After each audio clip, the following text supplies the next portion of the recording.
Good afternoon, good morning, good evening, good day, depending on where you are. Hi, everybody. Welcome to our Christmas edition / end of year. We are doing this just before Christmas, but we will put it out a little bit later to coincide with our 2024 end of year report, which will include some predictions for the incoming year. So, what we thought we'd do, firstly, I'd like to get everybody to say hello and tell us a bit about your year. How's it been? Maybe Lucy, start along. Yeah, so this has been my first year at Tech.eu. I joined in March, and it's been kind of a complete roller coaster to year to join, because it's just been this has been the year that funding really picked up after a bit of a lull over the past 2 years. So it's been an exciting time to join. I think that momentum has really got things moving in the kind of like in terms of technological development, Mm, and I'm really really excited to see what's going to crop up in 2025. And I'm just teasing that, but um, I'll talk a bit more about that later. What about you, John? fantastic. Yes, it's John Reynolds, the Tech.eu Fintech correspondent. I'm in the. I've got my Christmas glitzy scarf on today, uh, Love it. and yeah. So Excellent.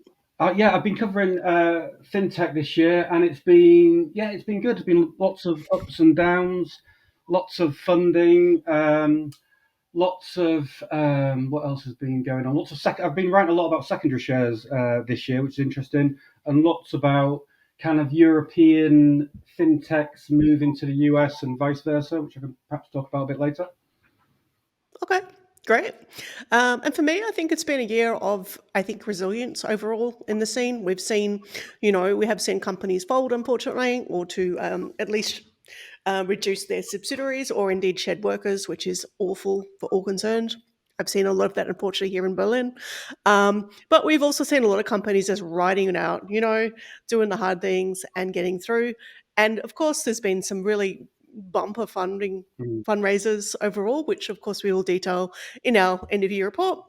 Um, but we really wanted to, I guess, get an opportunity to talk about some trends as a group, because we don't always get to meet in person. As you can see, we're all in our remote workings. I'm at home today, and so I thought I'd start. I tried to pick some topics that are slightly different, because I think the temptation is to do AI, and I know Lucy's got a really good handle on AI at the moment, so I'd love to hear about that. But the first one I wanted to talk about was food tech. I think firstly, I think it was interesting. Oh, sorry, I just bumped the microphone. It was interesting to see what would happen with the Trump election, because the US has been, in many respects, quite opposed to the idea of, for example, cell cultivated meats, and having regulations around food, and having uh, all these kinds of things, propaganda around the safety of food tech. I do get quite regularly emails from their lobbyists. They send me cartoons of, chickens going into factories and things like that, when we know that's not exactly how it works. And so I think some of the biggest things we've seen are both around cell cultivation and fermentation.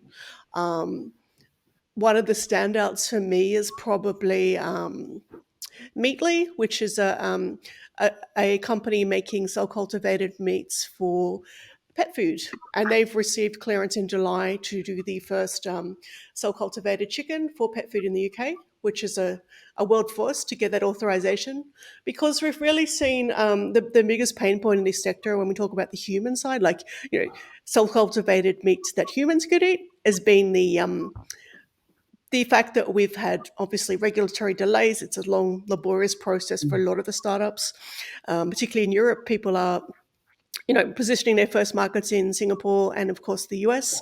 But even then, we're not seeing stuff in the supermarket shelves. We're seeing stuff in, um, fancy restaurants and, tastings and those sorts of things, rather than a commercial reality. So that's something that's really stuck out for Well, me. And I think pet food is a really interesting market. What were you going to say, John? yeah, sorry, because I remember years ago I used to write about Yeah. self-cultivated meat, but I'm a bit out of the loop. So Mm. it'd be good to get. So I remember writing about Singapore. It's been regulatory approval in Singapore, and the Yeah. markets in the US and perhaps the UK now, is it? Or UK for pet food. oh, for pet food. Okay, Mm. right. Okay. So yeah, I mean, but it's it. I guess one of the issues that's come up in Europe has been, as I mentioned, particularly last year, parts of Europe are opposed to the regulations. For example, Italy, which is a really interesting one because Italy has over 300 companies involved in cell cultivated meats, both at using the technology for obviously food, but also sciences, things like that. So I think it will be very interesting to see what happens in the coming year, particularly you know. What will it mean in the US if they have more regulatory constraints? Will some of those talent gaps or those talent people move to Europe, for example? So that could Oh be yeah. a boost for us. I don't know. I'm not making any different statements there. A couple of other stories which I think are kind of interesting, and a lot of this is around the science of food and you know biotech meets food tech, if you like. And Nego Bio is a company I've really had my eye on since I met them a few years ago in Helsinki. It's a Finnish food tech, and they basically make precision fermented egg protein. So they take animal-free version. They're making an animal-free version of ovalm avalmum. I can never say it. Sorry, it's basically a part of the egg, the protein content in the egg whites, and they use that to make, I guess, chicken-free, if you like, egg white products, which can be at a that are scaled to things like factories making, for example, a factory that makes cakes or baking things like that. And they've actually had a really good year. A couple of examples, they had a couple of fundraisers. In total, this year alone, they raised 54 million, which is nothing to sneeze at. And they've also submitted a formal notice to the FDA, which will, I guess, get them closer to being on the market in the US with that Food and Drug Administration approval. So that's really a big deal for them, and I think it's a really good food, advance for the sector because I think that they're already active in Europe. They're already being used with great success. So I think that's great. And the third one I'd mention would be Planet A Foods that makes cocoa-free chocolate. And it sounds like kind of a wizardry when you think about it, but the reality is that the chocolate industry has had a really big wake-up call last few years about the impacts of obviously the carbon emissions associated and deforestation in growing cocoa, and then of course there's issues around slavery and human rights around the people involved in the picking of the cocoa and the harvesting and all that sort of stuff. Um, and so they raised 30 million quite recently, which I think is great.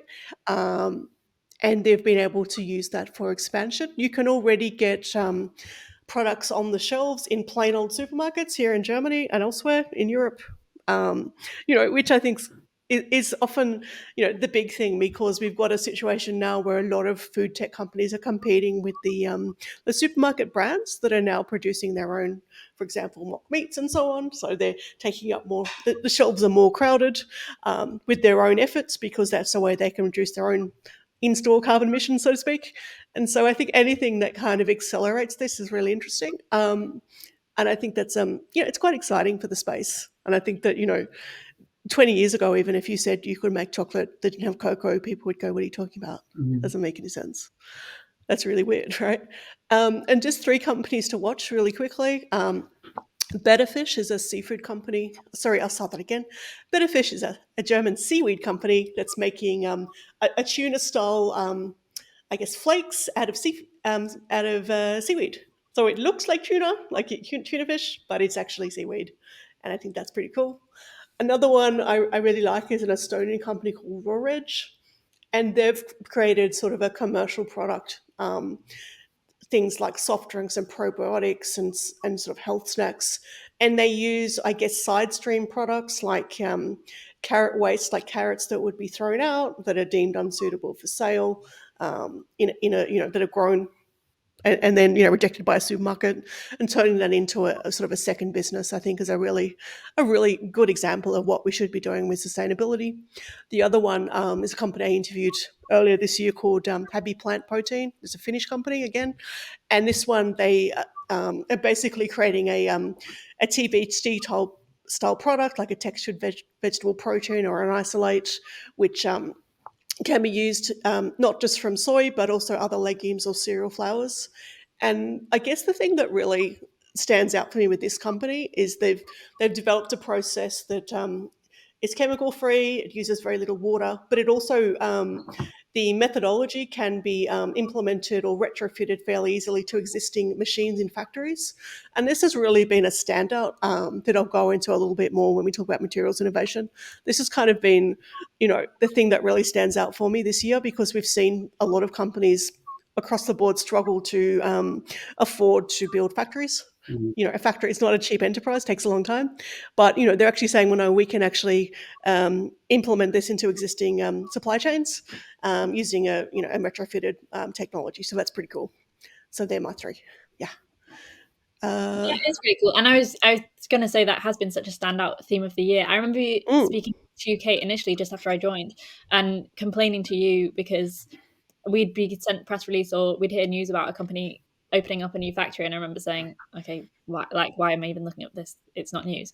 And I remember you cautioning me, saying, "Well, have a look at it, check it out, see what it is in context." And then I think over the second half of the year, I've really come to that's been something that I've spoken about with founders and investors so much. Them talking about this kind of gaping hole after mm, with any kind of manufacturing product where um, in terms of the early stage when the founders are proving their idea and proving the concept, Mhm. they do manage to get some traction and they manage to keep investors interested. And then as soon as they're beginning to scale, it just absolutely falls through, and people are mm. folding with manufacturing companies this year in particular. Okay. Yeah, it's one of those sectors that, it doesn't always get the column inches, but overall, I think it's really exciting because it is really does like the place for innovation. It's not just the Mhm. digital transformation stuff; it's all the supply chain and the machinery efficiencies and things like that. But as well, and the data-driven insights, of course, within that. But also, it's creating jobs, it's creating infrastructure in towns, it's loading greener ways of doing things, all those sorts of things. Are a big impact, and it shows that tech is beyond just our little bubble, which I Mhm. think And is have you important. noticed any geographical trends with that kind of thing? Because I know I've spoken to founders or investors particularly, or at kind of heads of accelerators in emerging markets, Mm. and they've always been quite concentrated on software as a service, and they've said, "No, we're not even going anywhere near biotech or hardware because it's just we don't have the resources." Yeah, it really varies. I mean, I think in terms of things like sort of materials innovation and these sorts of things, part of the challenge is you need somewhere. I guess there's this really big push at the moment to, which I know you'll come into with AI, bring back sovereignty and skills and material innovation to Europe and the UK rather than doing everything offshore. And I think the COVID time with the whole supply chain woes that we had really brought that to mind for a lot of people. But I think now people are realizing that building a factory is not an easy enterprise. It's expensive, and so I think there's certainly France is quite active in this area. They've already had existing infrastructure in place for a lot of these things. Obviously, the Nordics, of course, Germany. We're not going to discuss the Tesla factory. Mhm. Yeah, but also it's even stuff like I remember talking to one founder in Estonia and talking about the challenge of do we have enough green tech to power a factory locally? Are we going to have to get energy from somewhere else if we're doing an energy intensive kind of manufacturing? So all those things sort of play into mind as well, I guess. That's such an interesting question. It is, right? Yeah. Just going back to the. So what about you, Oh, Lucy? sorry. Go on. Sorry, yeah, John, go ahead. Sorry, just going back to the cell cultivated meat. Is that going to be a reality then across the world? Because there was so many. When I remember writing about it back, there were so many kind of hurdles to surmount. Simply the sheer cost of growing the cells and things like that. And I guess in Italy now they've banned it, have they? They've banned it in any other European countries, or is it just Italy?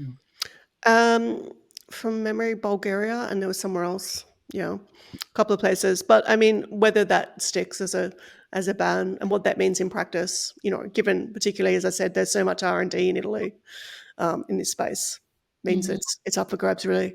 Yeah, I was always interested because I always wondered who it would actually appeal to. Because I guess cultivated meat, you wouldn't have thought it would appeal to vegans or vegetarians because they'd have a kind of an issue about the cell coming from an animal itself. So I don't know who the kind of I target don't market would think be. that's who they're targeting. No, I wouldn't say that's who they're targeting at all. I think they're targeting.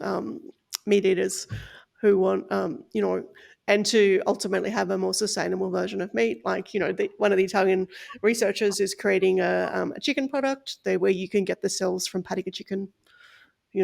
That's pretty phenomenal when you think about it. Yeah. So yeah, I think there's a lot of space in this area. But yeah, okay, John, maybe you want to dive in with some fintech news for us. Yeah, the fintech What's been guy. happening this year? I was thinking about this before. So one of the challenges I've got, which I guess a lot of journalists have got, is that although I do write about fintech's such a broad church these days. I guess you could argue most companies are a fintech. I guess you could argue Apple have got a buy now, pay later. You could argue Google, and you could argue all the big banks have got fintech offshoots. So you really got to I've tried to narrow it down as much as possible, and I really write about three things specifically.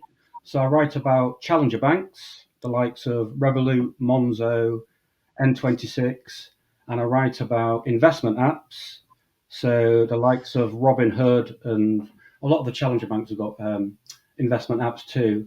And I also write about buy now, pay later, so the likes of I hope you know all these names too, Klarna and Affirm and companies like that. And so, and I guess I've written an awful lot of stories this year about Monzo, Klarna, and Revolut. And I always feel like it's a bit unfair because they've got lots of other challenges. But the dilemma I've always got is if I know I write stories about Monzo and Klarna and Revolut, they're so well known that people will read those stories. But I always feel a bit unfair to the competition. But anyway, so if you look on those three fintechs, well, look at those. They've all had pretty good years, I would think. So, starting with Klarna are making a big push in the US at the moment. They've got a big above the line advertising campaign, and I think that they've filed their IPO, so they're going to IPO maybe next year or finally it's finally happened. Yeah. Yeah. But I mean, that's been a long time coming. One of the themes is a lot of these, if you look at Klarna compared to, say, Revolut and Monzo, they're all in the US or trying to make some sort of push in the US. But I think out of the three, I would have thought, in my opinion, I might be wrong, Klarna would be the one that would be successful, because I think although Monzo and Revolut have got a presence in the US, they're not I never get any press releases from them talking about the US. I don't think they're proactively. I think they want to have a position. They want to be there, but I don't think they're not making a big play. Whereas Klarna are making the listing in the US. They're doing a big advertising campaign. I think the US is the biggest market for them. Are you speaking specifically about North America, or are you also talking about South America? To be honest, I've not even thought about South America. That's a good point. I'm talking about North America. But I mean, I guess Revolut will probably they'll be in South America too. Okay. So, and I think, I mean, Revolut, I guess, is the main. Everyone seems to be obsessed by Revolut, and they've had a pretty good year. So it seems that ages ago, but I actually looked back at the stories. They actually got this is quite a big story for me. You probably won't be interested. They actually got their UK banking license, which was okay. That was kind of like a bit of an albatross. So what does that mean in practice? Yeah, it means basically that they can now issue credit products in the UK.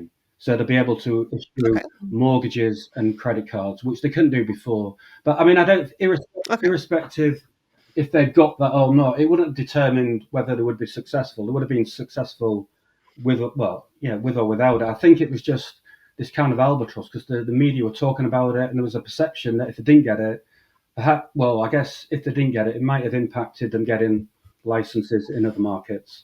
So that's big news. And then they, what else? Revolut. So yeah, they put out a press release later this year saying they've got 50 million customers, and then they had this celebratory party, which I didn't go to. But I thought that was quite a novel idea. John, you should have gone. We would have liked the gossip. It would have been more big if someone Lucy's age or someone like that. But one interesting, Nick Storonsky, the founder, the CEO, has given a few interviews recently, and one of the interviews, which all the journalists picked up on, was the fact that he said Revolut would likely list in the US and not the UK because there's not enough liquidity in the UK market, and there's also a tax on shares too. But the other thing which he said, which I thought was quite interesting, which is a bit niche, but he said, so Revolut's got 50 million customers, but only 10 million of those customers are daily active users. And I would Mm-hmm. have thought there's quite a lot of people, me included, who have, because I've got like I don't know about you two, but I've got a Monzo card, a Starling card, and a Revolut card, and I hardly ever use them. So I think it'd be quite an important thing for Wow. them is to get more people using them and get their salaries paid into that as their primary account. But I I think mean, this is the trend that people tend to have like a Monzo for kind of when they go away or something. You're right. It mm, never seems to be the primary interesting. account. Um, And I guess it says something about how people feel about neobanks that it seems like, as you say, with the UK banking license, these kind of like challenger banks that are on the brink of becoming institutions, and then it's that question of whether or not people will adopt and kind of an uptake and put that trust in them, when obviously all these other banks are such old legacy institutions that it seems so much safer to stick with them. that's a good I point. mean, are they really disrupting the old banks? Like, are the old banks catching up, or are they creating a completely different financial kind of experience for incumbents and incoming generations, perhaps, who view money and finance very differently than perhaps people did 20 years ago? That's the other challenge I've got. The other well, I don't know if it's a mistake I made when I write about these challenger banks. As you said, I always compare them to each other. So I'll always compare what Monzo is doing compared to Revolut and Sterling, and perhaps I should compare them, as you say, to the traditional banks because they're the ones that they're trying to disrupt. But I never really do that. But I mean, the Okay. other concern that they've had this year is Starling Bank, which is a UK bank. They had a big they had a big fine from the regulator about lax anti-money laundering controls, which was quite a big thing. And the Wow. regulator was really damning about it. And Klarna, um, sorry, the Monzo one was for shockingly lax financial crime controls, and Klarna have recently had a similar one. So, and I think there may be an ongoing. That's pretty damning. These are big companies, right? Yeah, These are unicorns with wow. yeah, These are not little scrappy crypto companies. that's true. Particularly when Klarna's Jeez. going for a US IPO. So I guess with AI and everything, I guess things like getting a handle on lax AML controls, that'll be a big thing for all banks, I think, moving forward. Um, I mean, that's probably a good question for you. I mean, what are the banks? What are these banks doing? These neobanks or challenger banks that is interesting to you? Like you mentioned AI. How are they using AI, for example, or other tech? Like, why should we be interested? Like, what would be some things that we should know about yeah, that's a good question. I don't know if I've got the answer. as listeners? I don't think I've got the answers to that. They do. I mean, the Klarna made Okay. what Klarna did very well. Sebastian Timokauchi, their founder, he was really quick out the blocks, aligning itself with OpenAI and ChatGPT. So they were one of the first, Okay. and that was a pretty big thing. So they're using that as a customer service agent. I was watching. This is a bit of an aside. Mm-hmm. What I've only been writing about startups for a year or so. And one thing I've learned is I might be wrong about this. Don't listen to founders really, because when I listen to Sam Altman, they're just basically hyping, aren't they? They're just talking abstract terms. And there's a really good interview on YouTube with he's like the commercial director at OpenAI, and he just talks about all the Right. use cases. So he just talks about how businesses are actually using ChatGPT, and it's really quite mundane and quite boring compared to what Sam Altman's talking about being revolutionary. And he talks about how Klarna is using it and how Morgan Stanley are using Okay. it, and they're basically most of them are using it as some kind of glorified chatbot or just Customer service yeah, agent. that's all they're using it for. And so you've got on the one hand you've got this hype man, I would hope there'd be more behind the scenes than that. I think there is a bit Particularly, of I think there's fintech a lot fans. more. There's a little bit of AI for anti-fraud. I think that and fraud detection and automated fraud detection. I think a lot Mm. yeah. of people are experimenting with that, but I'm not sure how successful it has been. Yeah, but the other thing he was saying, the boss of Klarna was saying the big obstacle that they've got. So they use it as a glorified customer service agent. But he said that when most people use ChatGPT, the first thing they type into the bot, because obviously chatbots have been around for years, haven't they? And people have got a Mhm. really bad experience with them. Yeah. So the first thing people type in is "I want to speak to a human," basically. So although the chatbots, although they've improved massively, there's still a perception problem with them, I think. I've done that. Yeah. I mean, are there any a less, more early stage fintechs that we should keep an eye on that Um, have got your I've got interest? my list here. Anyone outside the UK, maybe? Yeah, Or that's a good point. I've got a list of three. Who have I put down? I mean, the other big trend I've been writing about. Let's have a look. Um, well, no, this is a UK. One interesting UK one to mention is Zilch, which are a buy now, pay later. And why I think they're interesting mm, is they're mm, like a smaller rival to Klarna, but they're positioned themselves okay, really well because they're putting out the feelers they're putting out is that they're a potential UK IPO candidate. So whenever you hear okay, their founder speak, he's always hinting that they could be the next UK company to list in the UK, and they're getting a lot of media attention, and they're getting a lot of kind of the politicians that are obviously keen for a company to list in the UK. So they get a lot of buy-in for that. And I was talking to someone who previously worked at Klarna, and they said they played a similar kind of game, saying that they were going to list in the UK, and they were getting a lot of warmth from government ministers and the media. And as soon as I said they were going to list in the US, basically got dropped by everyone. No one's interested. So I think Zilch are playing quite a kind of canny game and getting a lot of hmm media and political capital out of potential listing in the UK. Yeah, sorry, Kat, I haven't got any early stage. The other one I've been writing a lot about is Solaris, which are they are what's called banking as a service. So effectively, they're a bank, but they offer their banking services to third parties, and they were one of the hmm they were kind of one of the brightest fintechs across Europe a few years ago, but they've run into a lot of problems, regulatory problems, again, probably to do with AML and things like that, and they've made lots of job cuts. So it'd be interesting to see how the kind of banking as a service resolves itself because there's been issues in lots of markets. hmm It is funny how that name Solaris just does kind of crop up again and then goes under the radar. Yeah, definitely.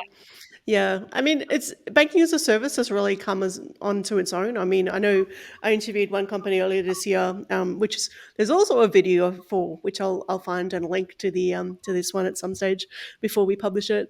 And they were basically letting small businesses basically create entirely new business models Mm, by having access to things like being able to loan out equipment or hire or things like hiring a piano rather than selling pianos, those sorts of business models where, these were small businesses that had been previously excluded from being able to participate in these kinds of deals, I guess. And it was really interesting. And I think it was yeah. So I guess some of those things are quite exciting as well. yeah, I just got one more. Companies that are creating new opportunities. Yeah, sorry, I interrupted you. Sorry. No, that's okay. I'm done. Okay, the last thing I mentioned, I just touched upon that. What one trend to watch out for? I went to see Plaid recently, who are quite they're a US fintech with a UK office, and they kind of do they're a fintech that do the plumbing between banks and fintech. So there's new rules now where banks have to open up the data to customers, so they provide the kind of hmm plumbing.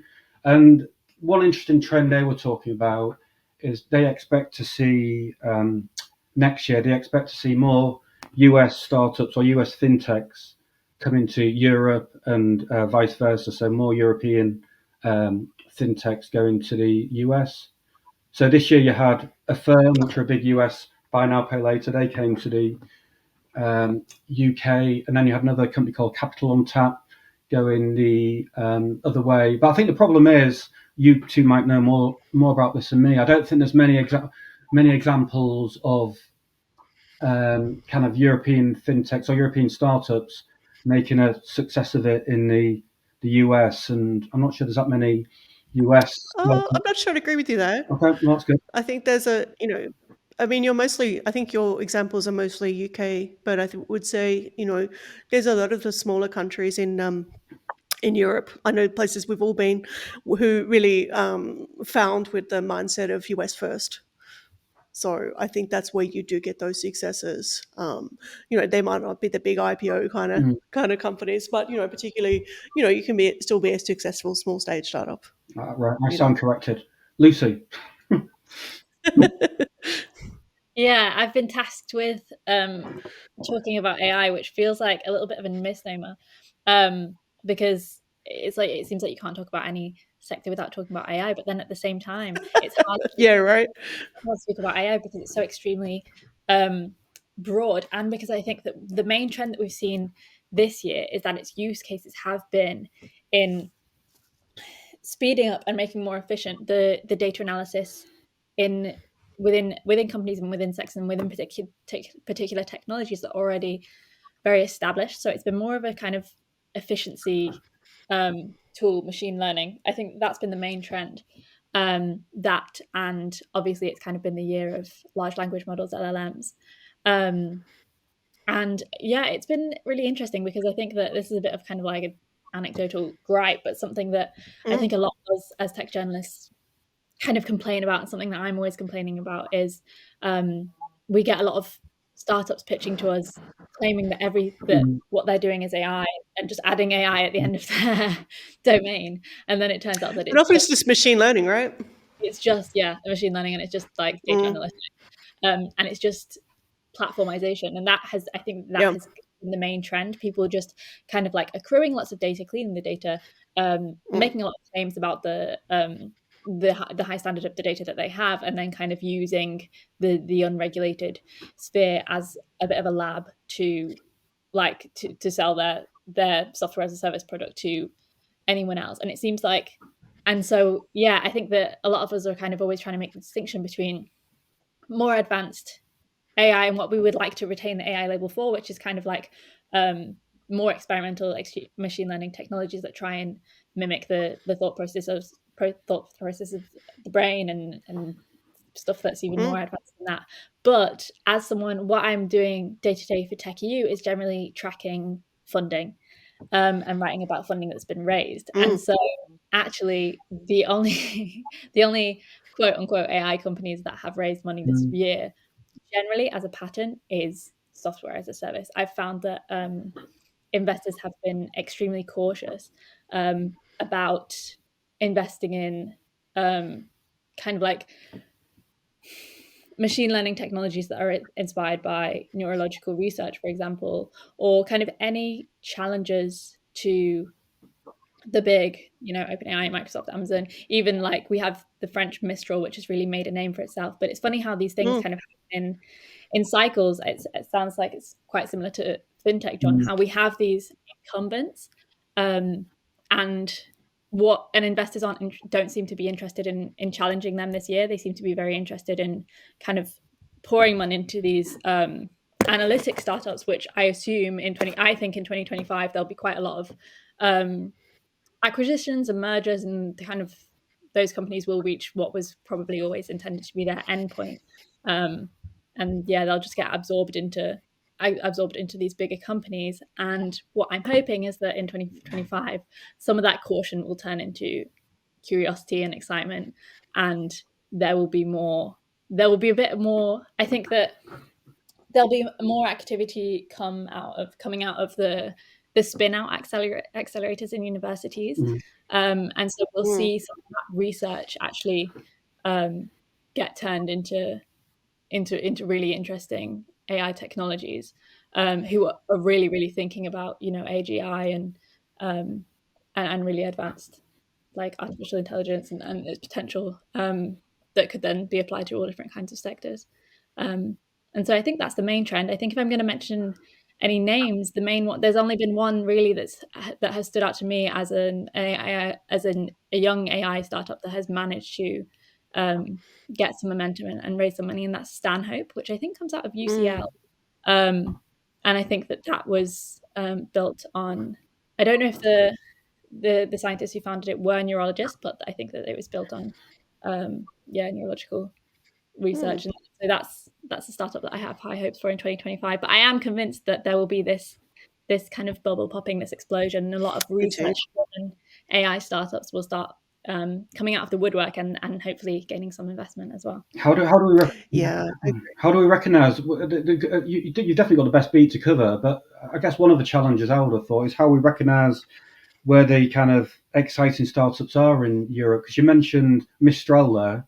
It's kind of, I might be wrong about this, but all the kind of exciting, certainly all the model companies are all in the US. It's so heavily US dominated. It's hard to find that many exciting European companies. And Well, I spoke to someone last week who said they even said that they talked about Mistral, and they talked about is it 11 Labs, who I think in the UK, and Yeah, yeah, they were yeah. basically, 11 Labs, Mistral. Yeah. they were basically saying that although they're nominally headquartered in France and the UK, said that they spend like 75% of the time in the US. These companies anyway.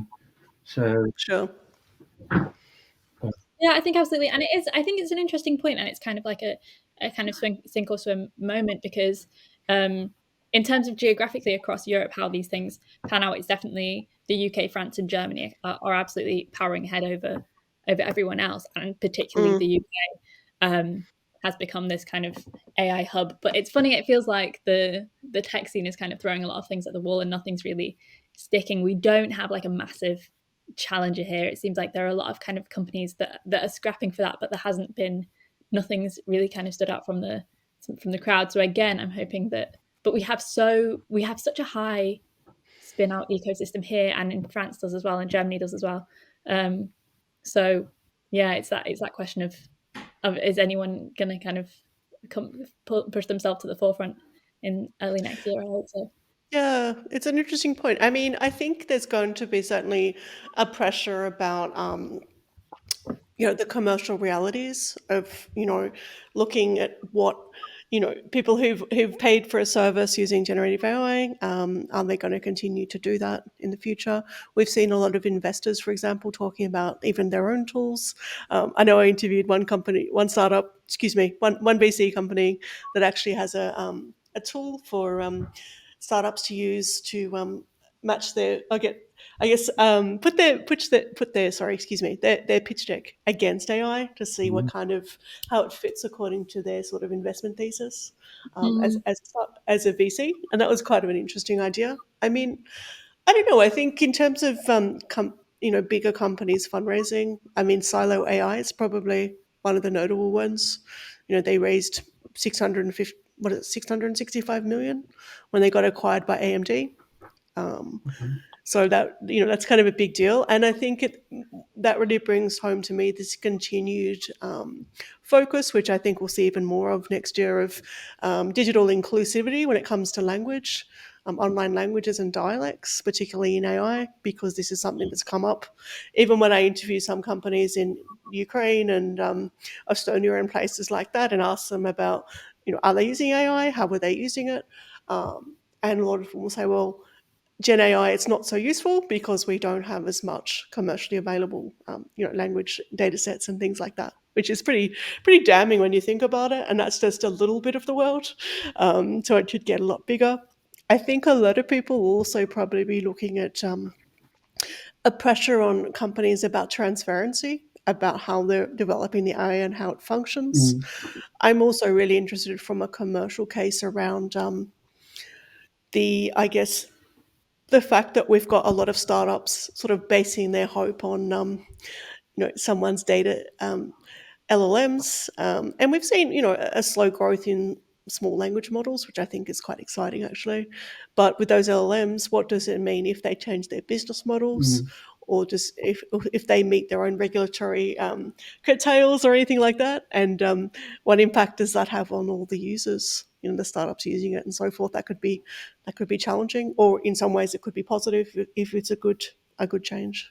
Yeah, it's been interesting in the final quarter of this year. I don't know if you guys have had the Mm, same experience going to events and going to press conferences, and the question that's always on everyone's lips for founders and industry leaders is what the incoming American presidency will mean for mm, yeah, regulation. It's been yeah, um, how influential the US scene clearly is on yeah.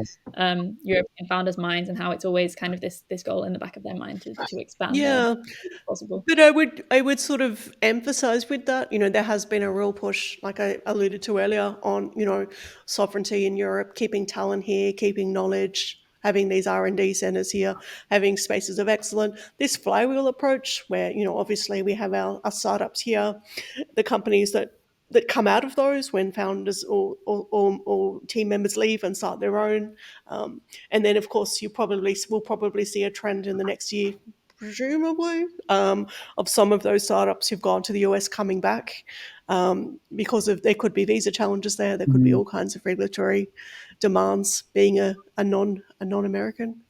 Mhm. So yeah, it's a lot up in the air in that space. I think Yeah, I also want to touch on, I think, Kate, you've already mentioned it, but I just want to emphasize it because it's so important when talking about AI, um, that this is a bit of a kind of media behind the scenes gripe as well. But so much of the information that we're able to obtain about companies is just word salad that doesn't explain how stuff Mm, Mm. works, and so it can be very difficult to make Mm. assessments because Mm. the big tech companies who are really leading the charge when it comes to AI development have set such a strong and unprecedented precedent um, of being completely opaque about how their technology works, how it's trained.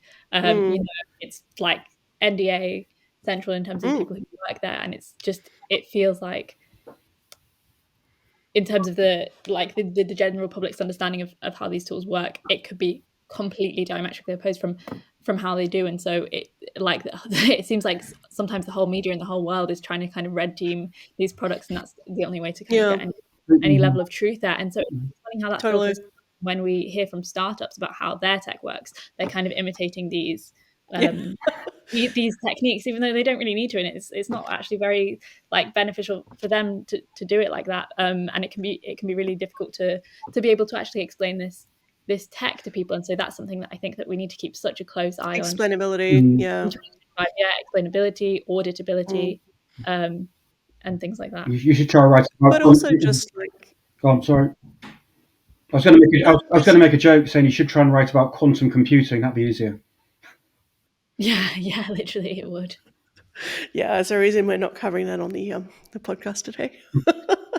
Yeah, I mean, I think the other thing we're going to see more of in the incoming year, we've seen bits of it this year, is the around AI and data centers and the sustainability side of it. The need for green Yes. computing, the need for ways of cooling data centers that is sustainable and particularly using less water and less electricity and so on. Mm. The ways of really making it the use of Gen AI in ways that's more efficient, compute efficient, whether at the code level as well. Companies like uh, mental blank, sorry. Well, some of the software companies I've spoken to in Okay. earlier this year will really talk about that. So, I Mhm. think there's a lot to happen, and I think a lot of it, personally, I think a lot of it gets obscured by the I don't know, the how do I put it, the overemphasis on generative AI when Mm. there's a lot of other AI happening. Like you mentioned, banking, there's a lot of stuff happening there beyond sort of your chatbot type stuff. Things like industrial tech, hardware. I see a lot of those things, space tech, all these sort of areas that are not just sort of taking large chunks of text and turning them into something simpler, or conversely, just data, but being a lot more creative, particularly in terms of pretty much every sector when it's used well. And so I think we'll probably see a broadening of some of those use cases. I think maybe Gen AI has had its time in the sun, and I'd really like us to look at some of the other spaces because I think there's a lot of wizardry happening there that's a little bit under the radar, and there's kind of good reasons for that too. Yeah, absolutely. Speak to us about materials innovation. I know that's been something that you've been following throughout the year. Yeah, it's something I've always been interested in, and I think it's funny because when you think about this stuff, it sounds a bit woo woo, but the fact that it's kind of the shining example of where regulatory compliance actually works. So the fact that you've got things like the EU Circular Economy Action Plan and European battery regulations and regulations on critical raw materials, you've really got this kind of growth of companies that are finding more sustainable ways of producing materials, whether they're replacing materials outright, sometimes at a very nanotech level, sometimes at in terms of using side stream products, like he's turning one material into a second use, or the circularity, finding a second life for something. And I picked out a couple of companies to just look at. I think they've got two or three here. Let me see. This is, yeah, okay. So let's see, which one should I pick? Decisions. I'm going to go with Aperos, and I hope I'm saying that right. It's a Swiss company, and they're basically developing metal foam solutions that are focused on thermal management. And they're basically targeting liquid cooling, so things like cooling data centers, which is kind of one of the things I was alluding to earlier. I think that's certainly a company to watch in this space. Advanced Bacterial Sciences, it's a UK company, and they're looking at replacing toxic chemicals with society, sorry, scientifically proven. Mm. Sometimes you just can't say words. Scientifically proven materials that are more natural but also environmentally friendly, so that they have less toxicity and better on the environment. Those two really stand out. BPAX, which is a Serbian company I interviewed a couple of weeks ago. And they're focused on bulk packaging tech, so replacing things like plastics materials with something that looks a little bit like plastic. But I think one of the funnest kind of stories in this space that really I had was a Lithuanian startup called Sortabrick. And they raised some money in October, and they have an AI-powered Lego brick sorting service, Oh my god. No. which yeah, It's cool. Oh my gosh, I can't believe there's a demand for that. There's Mm. enough of a demand for that Be a good Christmas. for them to hell yeah, create. this would be a very good Christmas present, right? Yeah, they're going to do well Yeah, after you should have Christmas. told us before. Yeah, like a subscription service or something, I think, and it basically offers a service that cleans, sorts, and repackages Lego into original or custom sets, and you can give a second life to an already owned toy. So, I think that's a really clever use case. And I think that, these are just a few out of hundreds of companies that I could mention, because I think, all these sectors, when you get down to it, the toy sector, the packaging sectors, I don't know, the data centers or the hardware sectors, they're all, liable for their emissions. That's coming up as a reality, both in terms of regulation, but also in terms of like shareholders and customer pressure and all that sort of stuff. And having these things as a competitive advantage, particularly even your bigger companies, it is valuable to shareholders, but also for startups. Having, ticking these boxes can really help companies get tenders, for example, with a council or a government bid, but also get investor money, because we know investors are more and more putting climate zero kinds of targets as part of their tick box for investment criteria, if you like. So it's kind of this emerging area where you could pretty much anything goes, and it really emphasizes that the bulk of these companies are coming out of R&D centers at universities or academia. So they've really got this sort of science-driven approach, which I think is exciting as well. Yeah, absolutely. And I think that's the thing that has been a trend, I think, this year, that I've seen, that a lot of startups have tried to pitch themselves towards proposing some kind of software solution to the to the problem of emissions by data centers, talking about distributed computing, or trying to kind of make a company's computing software like ever so slightly more efficient. And whenever I tried to get them to kind of track this back to measure how much it would actually cost in terms of emissions to actually like create these kind of savings, they have never been that willing. And I think that it's important to emphasize. I mean, like you say, with Aphros, who again, that I took note of them. I thought that they were such an interesting startup, and I think promise is that it's going to be a hardware solution. We really, really need to look at the hardware and how to kind of cool these centers down, and how to like just kind of even chemical solutions of finding the right compounds to replace lithium or cobalt or whatever it is. Exactly. As we move into this kind of electrification phase, it's going to be a hardware and materials kind of solution. We need to make sure that we don't get distracted by these kind of like these random software, like too good to be true positions. Yeah, I mean, it's a good point. I mean, I even spoke to an investor in a different sector. Admittedly, it was health tech, about AI, and she said something like, over the last few years, it was something like 1,600 pitches from startups, over half included AI. And she was not anti-AI. She was at pains to kind of say, I'm not the dragon, but Is this at the expense of materials innovation, particularly in hardware and something like medtech? Obviously, this is all the sectors you could extend this to.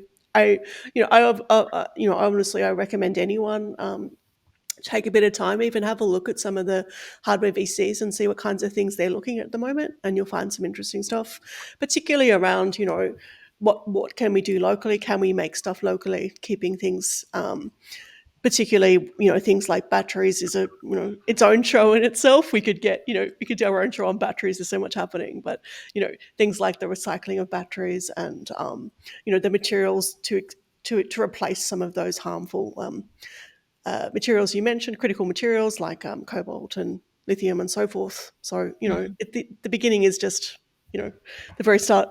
Oh, you know what I'm trying to say. Okay. We're just getting started with some of this stuff, and I think Yeah, exactly. it's kind of a good time to be optimistic about tech. I think we get sort of sometimes we get a lot of bad news. Mm. We get we hear a lot about the failures, and as a company, I think we don't dwell on those too much because there is so much good news as well. And ultimately, I think there was a lot to be optimistic about. Hmm. There's a lot of people focused on high impact tech and high impact things that will ultimately change society for better. Yeah. I think you're doing a very Hmm. admirable job of speaking to startups from kind of, I was going to say random European countries, Kate, there. But you mentioned a few like Serbia.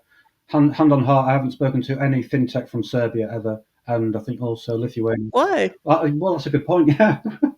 I think that's on my to-do list. That's on my to-do list for 2025 is try and, 'cause Yeah, well, you guys have heard me talk about this nonstop, but I have this like conviction that 2025 is the year for Serbia. Central Eastern Europe and going slightly further down into Eurasia. Um, Mm. and I think that because their IT sector and their IT workforce in particular is so extremely strong, and it's just Remind obviously, me, when we say CE, what are we talking about? I'm just checking. Central um, Eastern Is that Europe. Georgia where you went to, or is that wrong?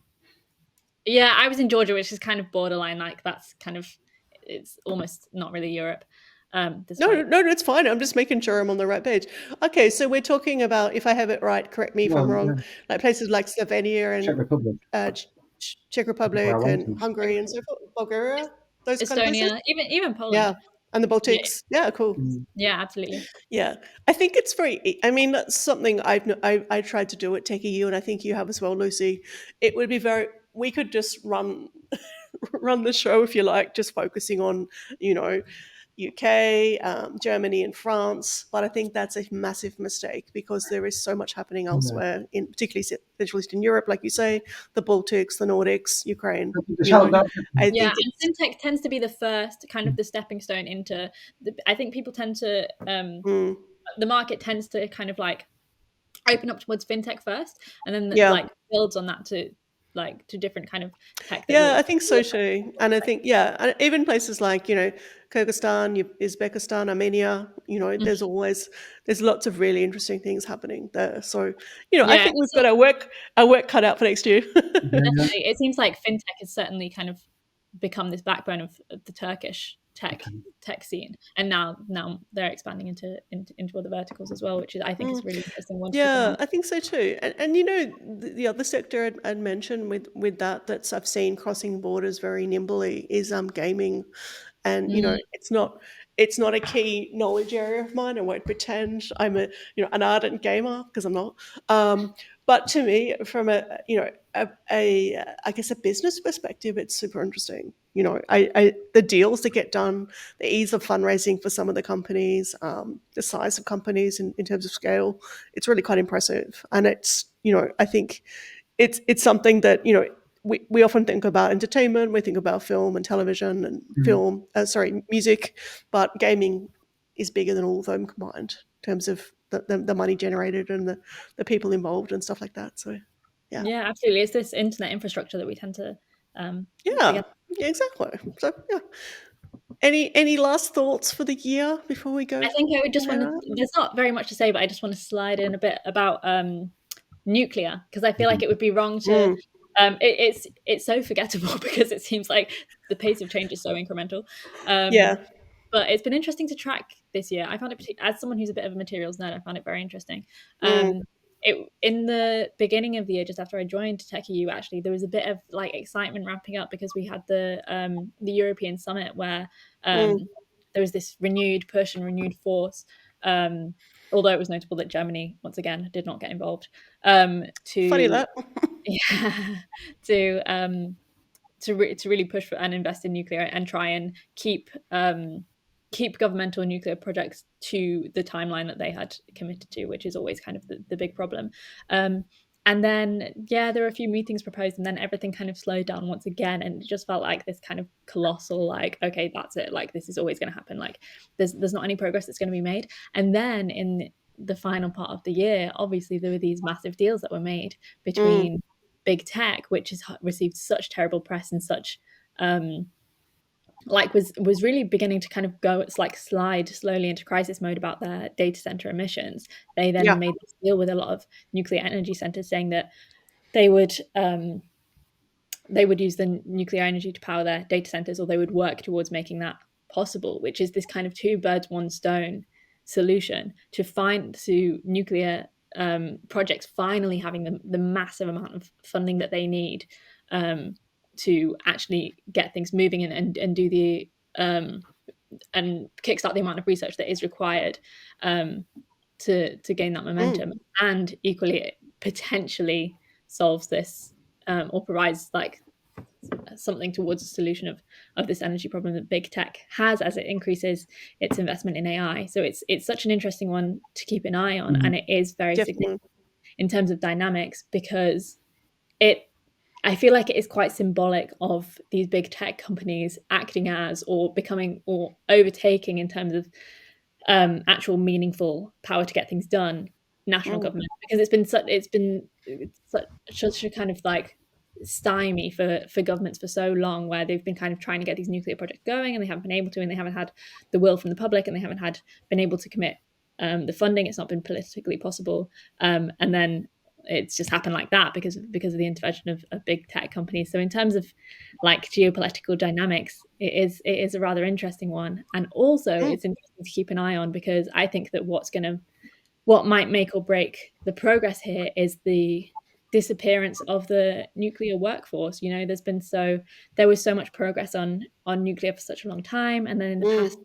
decade everything has completely slowed down, and there's been complete disinvestment um, like in physicists who specialize um, in nuclear physics, and so that's not something that like anyone can regain quickly. Like Mm. that loss in trained professionals and in talent is a real problem. So I think that is Yeah. a factor as well. I guess there'll be some people really hoping that some people from America will be looking for a change of life, moving for a different work-life balance, moving to Europe.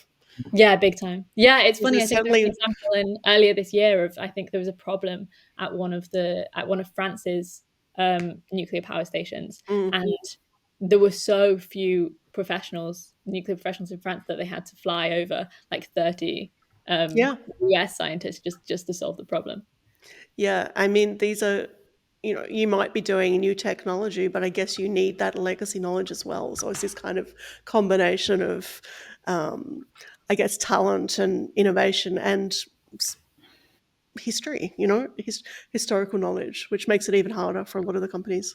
Yeah, 100%. And materials as well. I think that Mm. with the war, obviously with Russia, who have Mm. had such good control of the flow of like uber enriched uranium, Mm. that's a factor as well. So it comes back to sovereignty. If we can manufacture and Mm. extract those materials, then there'll be more willingness to get these things moving. Yeah.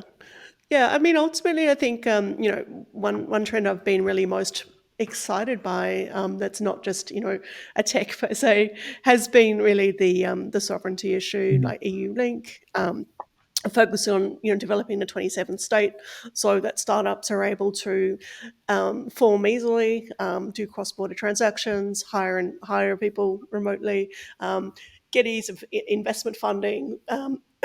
Throughout borders, sorry, I've been talking too much, throughout borders in Europe without having to, do loads of paperwork like here in Germany and things like that. I think it's great. And then of course that flow on effect is campaigns like the not optional campaign, which looks at stock options for people working for startups, and again easing some of those things in terms of making it easy, again, cross-border payments for international staff and things like that.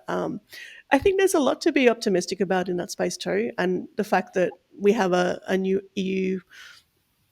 EU commissioned, the top people will kind of form their new government in January, I think, if I have it right. Um, and they've already putting on someone to work on startups, Really? hiring somebody, which I think is a lot to be hopeful about. We talk about, the inefficiencies of the EU, and I think we've written a lot about that this year.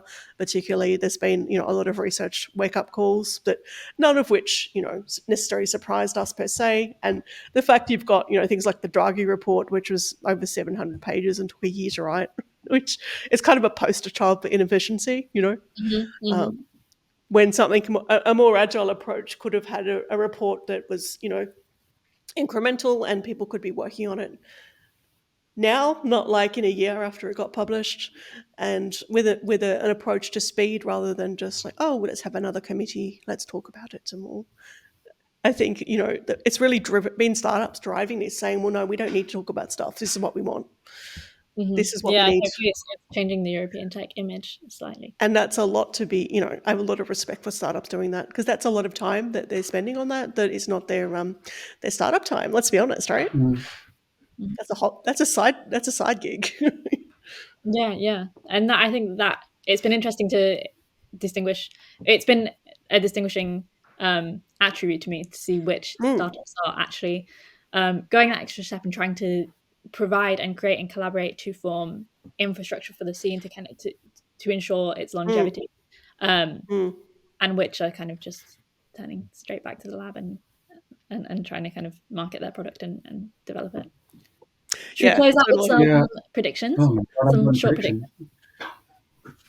You go first, Lucy. What about you, John? Yeah, I guess I've been thinking about it, so I'll go first. I think that in 2025, if I'm going to make one prediction that I feel quite safe in, it's that the first half is going to be characterized by mergers and acquisitions, and the second half, or it may be even slightly earlier than that, maybe from spring, we'll see more big investments into AI challenges, I think, and spin out like research-driven AI.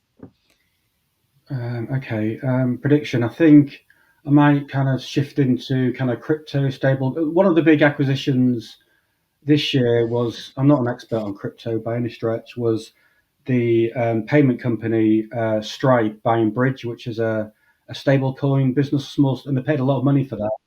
So I guess going back to this is an obvious point to make, but I guess going back to the Trump government, if he's going to be pro crypto, pro about dinner that pro stable coin, we might see more similar acquisitions of that ilk. So some of the payment companies might start buying smaller stable coin companies.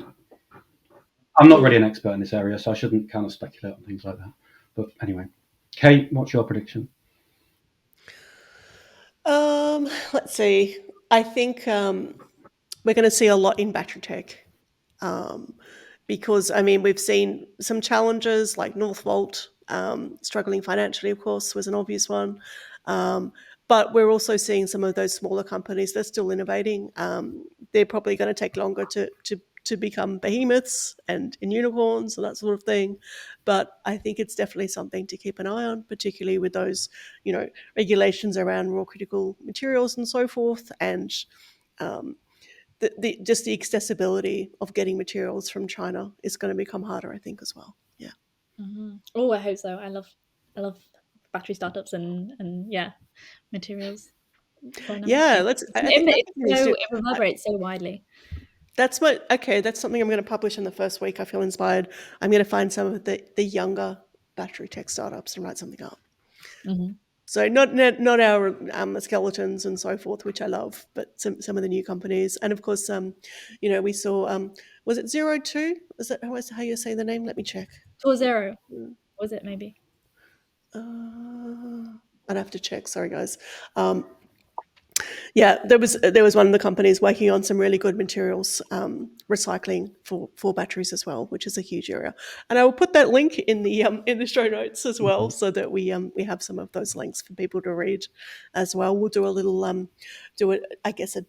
a dot form, dot point, and let's say dot point list of some of the articles we've alluded to and some of the companies, so people at their leisure can take a look at in the new year. Okay. And we have our report coming out in the new year as well from our data journalist. Yep, this will coincide with this release of our podcast, so people can have a listen, take a look at the data, some of which we've seen, some of it we haven't, because companies are still raising today and probably tomorrow as well. Today's the 23rd, so we'll be able to provide that with you. With the hard work of our data scientist Tamara, who does all that for us, puts it all together for us, and then we've got some, I guess, insights based on the data and predictions from VCs and some of the companies that we are aligned with at Tech.eu as well. So that'll be a good read, I reckon. Mm-hmm, definitely, yeah. Let's meet up next year for our annual podcast. Yeah, I guess You do quite good. You could do it every week, I think, maybe. I don't think I could do it every week. I think it's a time issue. Yeah. I think that's been the challenge. But let's finish there. And I wish everyone by the time you read this, it will not be Christmas. So I won't wish you a good year. But I will say I hope you had a great Christmas and a great festive season. And we look forward to working with you this year. Okay, take care. Happy Christmas, everyone. Yeah. Happy New Year, everyone. Cheers, everyone. Bye.